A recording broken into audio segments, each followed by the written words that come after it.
দেখেন, একটা শান্তির সমাজ, একটা সমৃদ্ধ সমাজ, একটা মানবিক সমাজ গঠনের জন্য আল্লাহ তাআলা বেশি না, মাত্র তিনটা অর্ডার, তিনটা ভার্ডিক্ট তিনি জারি করেছেন। এক নাম্বার সুশাসন, ন্যায় বিচার।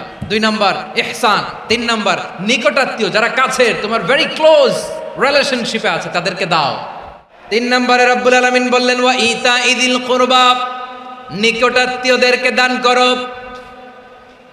নিকটাত্মীয়দেরকে দাও, যারা তোমাদের ব্লাড কানেকশনের আত্মীয়, তাদেরকে তোমরা দাও। এখানে জেনারেলি বললেন দাও, কি দিব সেটা তিনি এখানে বলেন নাই, সেটা তিনি সূরাতুল ইসরার মধ্যে বলেছেন। আল্লাহ বলেন ওয়া আতিদাল কুরবা হাক্কাহ, নিকটাত্মীয়দেরকে তাদের অধিকার, তাদের প্রাপ্য তোমরা বুঝিয়ে দাও। দেখেন, একটা শান্তির সমাজ, একটা সমৃদ্ধ সমাজ, একটা মানবিক সমাজ গঠনের জন্য আল্লাহ তাআলা বেশি না, মাত্র তিনটা অর্ডার, তিনটা ভার্ডিক্ট তিনি জারি করেছেন। এক নাম্বার সুশাসন, ন্যায় বিচার।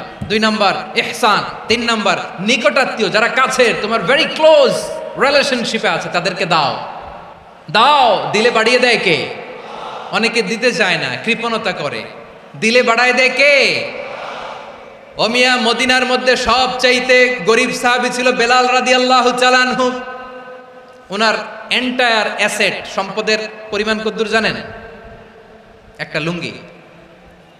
বেলাল রাদিয়াল্লাহু তাআলা আনহু, ওনার টোটাল ওয়েলথের এস্টিমেশন হচ্ছে মাত্র একটা লুঙ্গি। একটা লুঙ্গি, টোটাল ওয়েলথ এস্টিমেশন, টোটাল সম্পদের পরিমাণ বেলাল রাদিয়াল্লাহু তাআলা আনহুর কি ছিল? কথা বোঝে নাই বোধহয়, কি ছিল? ওই বেলাল রাদিয়াল্লাহু তাআলা আনহুকে বিষ্ণু ইসলাম বলেছেন আনফিক ইয়া বেলাল, ও বেলাল তুমিও দাও। ওয়ালা তাখশা মিন যিল আরশি ইখলালা, আরশের অধিপতির তো কোনো ঘাটতি নাই, তুমি দিলে ওই আল্লাহ তোমারে বাড়ায় দিবে। এজন্য আমার প্রিয় ভাইয়েরা, দিলে কমে না, দিলে বাড়ে। অনেকে ধরে রাখে, নতুন কিছু নিতে পারে না, হাত দিয়ে যেটা ধরে রেখেছেন এটা দিয়ে দেন, বড় একটা ধরার সুযোগ পাবেন। জোরে বলেন ঠিক কিনা? ধরেন 5 কেজি ওজনের একটা ধরে রাখছেন, এখন 10, এটা না চাললে 10 কেজি ধরতে পারবেন আপনি? আচ্ছা, 10 কেজির জিনিস একটা আছে হাতে, ওইটা যদি ছেড়ে দেন তাইলেই না 15 কেজি ধরতে পারবেন। কথা বলেন ঠিক কিনা? তাহলে দিলে বাড়িয়ে দেয় কে? রব্বুল আলামিন বললেন 3 নাম্বার আদেশ হলো তোমাদের প্রতি সমাজটারে কেমন করে মানবিক সমাজ, সুন্দর সমাজ গড়বা। 3 নাম্বার আদেশ হলো ওয়া আতিদাল কুরবা হাক্কা, নিকটাত্মীয়দেরকে তাদের প্রাপ্য বুঝিয়ে দাও। এই নিকটাত্মীয়দেরকে তাদের অধিকার বুঝিয়ে দেওয়া, প্রাপ্য বুঝিয়ে দেওয়াতে আমাদের গাফলতি আছে না নাই? চট্টগ্রামে নাই? মাশাআল্লাহ আছে, আছে। অনেকে দেখবেন অনেক আল্লাহওয়ালা তাহাজ্জুদ গুজার, সেজদা দিতে দিতে কপালে কালো দাগ ফেলে দিছে, সে তার বোনের হকটা আদায় করে নাই। আছে না নাই? হ্যাঁ, এখানেও আছে। সর্বনাশ। অনেক বড় হাজী সাহেব, বিশাল লম্বা দাড়ি, ছেলেরে সব দিয়ে দিছে, মেয়েরে কিছু দেয় নাই, মেয়ের হক আদায় করে নাই। আছে না নাই? এই হাজী সাহেবেরা, এই আল্লাহওয়ালারা কিয়ামতের ময়দানে আটকে যাবে। আপনি অন্যের অধিকার নষ্ট করেছেন, তাদের রাইটসকে ভায়োলেট করেছেন। এজন্য আল্লাহ তাআলা বলেন, কারো অধিকার যদি কেউ নষ্ট করে, ওই সমাজটা মানবিক সমাজ কঠিনকালেও হতে পারে না। এজন্য 3 নম্বর আল্লাহ বললেন ওয়া ইতা ইদিল কুরবা, নিকটাত্মীয়দেরকে দাও। কি দিবা? তাদের অধিকার দিয়ে দাও। বোনের অধিকার বুঝিয়ে দাও, মেয়ের অধিকার বুঝিয়ে দাও, ফুফুর অধিকার বুঝিয়ে দাও। দেখবেন অনেক মায়েরা ছেলের পাতে মুরগির রান দেয়, মেয়ের পাতে দেয় মুরগির ঠ্যাং। এরকম আছে না নাই? ছেলেরা কি দেয়? মুরগির। মেয়ের পাতে কি দেয়? তো মেয়ের কি মুরগির রান খেতে মনে চায় না? মনে চায় না? এমনটা করা যাবে না। নিকটাত্মীয়দেরকে অধিকার দিয়ে দাও, নিকটাত্মীয়ের সাথে সুসম্পর্ক রাখো। আদেশটা কার?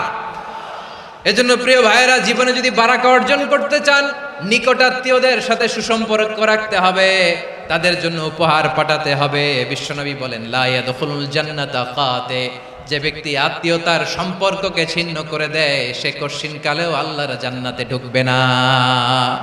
আপনি কি এটারে সহজ হাদিস মনে করছেন? এটা সহজ কথা? আপনি ভাবছেন আপনার নামাজ আপনারে বাঁচাতে পারবে, আপনার রোজা বাঁচাতে পারবে, আপনার তাহাজ্জুদ আপনারে বাঁচাতে পারবে?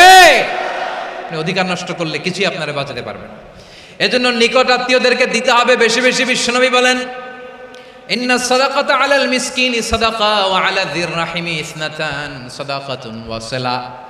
মিসকিনরে দান করলে শুধু দানের সওয়াব হয়, নিকটাত্মীয়কে দান করলে দুইটার সওয়াব হয়, সাদাকার সওয়াব হয়, আবার আত্মীয়তার বন্ধন অটুট রাখার সওয়াব হয়ে যায়। আবার বিশ্বনবী বললেন, মান সাররাহু আইয়ুবসাতা লাহু ফি রিজকিহি ওয়া ইউনসা লাহু ফি আসারিহি ফালইয়াসিল রাহিমা।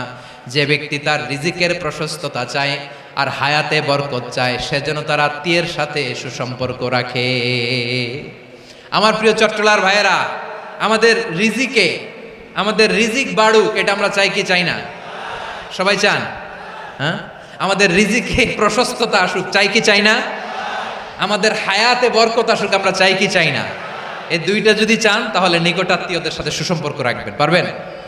তাহলে সমাজটারে মানবিক সমাজ বানায় দিবে কে?